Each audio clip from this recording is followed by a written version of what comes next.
Welcome to Man Does Tech, where I solve the problems you didn't even know you had. For Goldengully Lollipops, start by prepping precise ingredients and tools to ensure clear, glossy candy. Combine 2 cups granulated sugar, 2/3 cup light corn syrup, and 1/2 cup water in stainless pot. Measure 1/2 teaspoon cream of tartar and 1/4 teaspoon salt for stability and prevention of crystallization. Have 1 tablespoon butter and 1 teaspoon vanilla ready to finish the batch. Also ready 1/4 teaspoon golden food coloring and 1/. Place the pot over medium heat and stir gently until sugar fully dissolves to avoid graininess. Stir gently until sugar dissolves, then stop stirring as it boils to prevent crystals forming.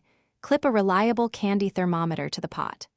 Monitor carefully and heat to 300 degrees F, hard crack, on a candy thermometer for firm lollipops.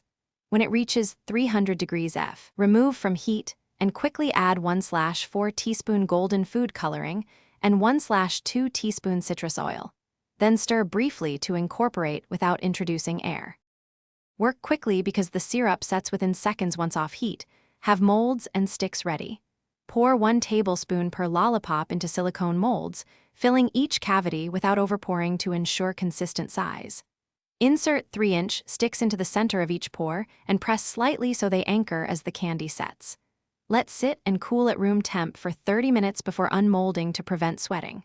Finally, wrap each lollipop in cellophane and seal with twist tie to preserve shine and hygiene.